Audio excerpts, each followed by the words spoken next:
একদিকে সব coat tie পরা মাওলানা, অন্যদিকে সব দাড়ি টুপি পরা মাওলানা। বিশ্বাস করেন আমি বাংলার জমিনে এইরকম জ্যান্ত জীবন্ত অলি আল্লাহ কখনো দেখিনি। কত গলাগুলি আমাদের সম্পর্ক, কত মধুর, আমরা একে অপরের কত গোপন কথা জানি। তো সেক্ষেত্রে অলনে ছাড়েন কি করে আমরা বিরোধিতা করি, আমাদের তো শরম লাগে। তো এরকম অল্টারনেটিভ প্রধানমন্ত্রী বাংলাদেশে আসেনি কখনো। অনেক কিছু ঘটছে সংসদের ভিতরে এবং বাইরে, তারা না পারছে বলতে, না পারছে প্রকাশ করতে, বা চুপ থাকতেও পারছে, অনেকটা অঙ্গ জ্বলে যাচ্ছে। তো সেই দিক থেকে হয় কি যে একটা নির্দিষ্ট সার্টেন লেভেল পর্যন্ত আপনি খেলতে পারেন, যেটা ফজলুর রহমান সাহেব বলেছেন, মাননীয় সংসদ সদস্য, যে ঢাকা স্টেডিয়ামে যদি মেসিকে আনা হয় এবং আগে থেকে যদি বলা হয় যে মেসি এই কয়টি গোল দেবে, এভাবে গোল দেবে, কোনো প্লেয়ার সেই খেলা দেখতে যাবে না। তো সেক্ষেত্রে আমাদের এই পার্লামেন্টে যা কিছু হচ্ছে, মানে ওনারা হয়তো মনে মনে খুব খুশি যে আমরা ভীষণ রকম বিনোদন দিলাম, ভীষণ রকম প্রতিযোগিতা শুরু করলাম, এবং সংসদ ফাটাফাটি একটা অবস্থা। একদিকে সব কোট টাই পরা মাওলানা, অন্যদিকে সব দাড়ি টুপি পরা মাওলানা। এই মাওলানারা পাল্লা দিয়ে মানে আরবি বলছে, উর্দু বলছে, হিন্দি বলছে, তারপরে বেওয়াফা বলছে। তো এটা ভীষণ রকম একটা, ওই যাকে বলা হয় যে আমাদের গ্রামে পালা গান হতো, এখন আমাদের সংসদে তো মমতাজ এইভাবে গান গেয়েছে। তো তারা চেষ্টা করছে যে পার্লামেন্টটি যেন প্রাণবন্ত হয়, সুন্দর হয়, সব কিছু হয়। অনেকে উর্দু বৈঠই নিয়েও সেখানে যাচ্ছে। এই সংসদে অলি আল্লাহ গাউস কুতুবদের অভাব নাই। এমন অলি আল্লাহ আছে যার কথা মতো সূর্য থেমে যায়, স্থির হয়ে যায়, একটু নড়াচড়া করে না সূর্য, এবং আল্লাহর হুকুমে। বিশ্বাস করেন আমি বাংলার জমিনে এইরকম জ্যান্ত জীবন্ত অলি আল্লাহ কখনো দেখিনি।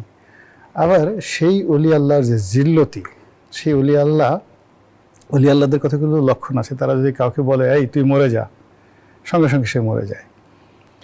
এই তুই বেঁচে থাক, তুই বেঁচে থাক। তো এরকম অলি আল্লাহ সংসদে আছে, যার জন্য সরকারি দলের যারা লোকজন আছে তাদের মধ্যে একটা ভয়, আতঙ্ক, যে এই লোকের কথা মতো সূর্য স্থির থাকে। সে যদি আমাকে বলে যে তুই মরে যা, আমি এই সংসদের মধ্যে যদি দাফাদাফি করে মরে যাই, আমার কোটটায়ের অবস্থা কী হবে, আমার মন্ত্রিত্বের অবস্থা কী হবে।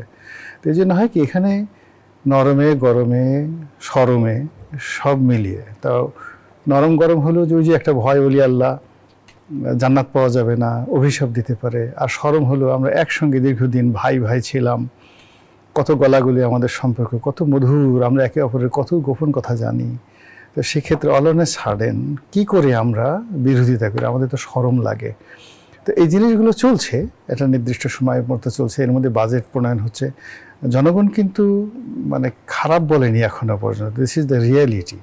যারা একটু, আমরা বাইরে যারা লোকজন আছে, তারা এই ধরনের একটু আকার ইঙ্গিতে বলার চেষ্টা করছে। জনগণ বলছে না ভালোই তো, সালাউদ্দিন সাহেব যেভাবে কথাবার্তা বলতেছেন অনেক সুন্দর। মানে পার্লামেন্টে দাঁড়ানোর সঙ্গে সঙ্গে মনে হয় যেন বাংলার উইনস্টন চার্চিল দাঁড়িয়েছেন। সব দিক থেকে কি না জানেন তিনি, ইংরেজি জানেন, হিস্ট্রি জানেন, ইতিহাস জানেন, উর্দু জানেন, আরবি জানেন, সংবিধান জানেন, কোরআন জানেন, হাদিস জানেন, ইজমা জানেন, কিয়াস জানেন। আমি মনে করি যে বাংলাদেশের এটা তো 13তম সংসদ। তো প্রথম থেকে এ পর্যন্ত এখনো পর্যন্ত এইরকম সালাউদ্দিন সাহেবের মতো এত সুন্দর, দেখতে সুন্দর, শিক্ষিত, মার্জিত, তারপরে শেষে সর্ববিষয়ে পারদর্শিতা, এরকম কোনো সংসদে যাকে বলা হয় বিকল্প, যাকে বলা হয় অল্টারনেটিভ প্রধানমন্ত্রী, তো এরকম অল্টারনেটিভ প্রধানমন্ত্রী বাংলাদেশে আসেনি কখনো। দুই নম্বর হলো তার ব্যাপারে সরকারি দলের লোকজনও খুশি, বিরোধী দলের লোকজনও খুশি, এবং তিনি বক্তব্য দিতে উঠলে পুরো সংসদটা প্রাণবন্ত হয়ে যায়। সরকার এবং বিরোধী দলের লোকজন তারা তালি বাজায়, স্পিকার স্বয়ং নিজে মুগ্ধ হয়ে তার দিকে তাকিয়ে থাকেন। তিনি 10 মিনিট সময় চাইলে 40 মিনিট সময় চলে আসে। এবং তার পাশাপাশি আবার আইন শৃঙ্খলা পরিস্থিতির অবনতির অভিযোগও তো এসছে। এটা এমনি বলে।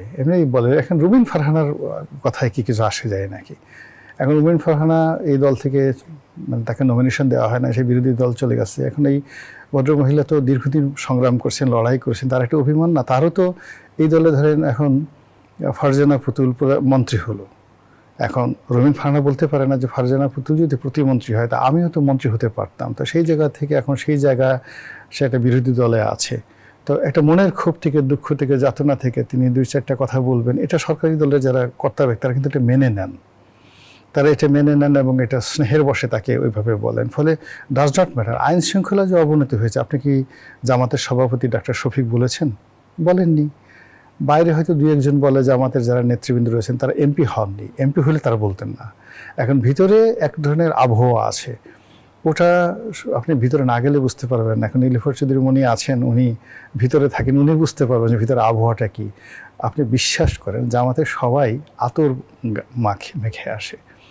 ফলে ওই অঞ্চলে মানে যেটা ট্রেজারি বেঞ্চের উল্টো দিকে যেটা আছে, খালি দেখবেন বিভিন্ন রকম আতরের গন্ধে মো মো মো মো করে চারিদিকে।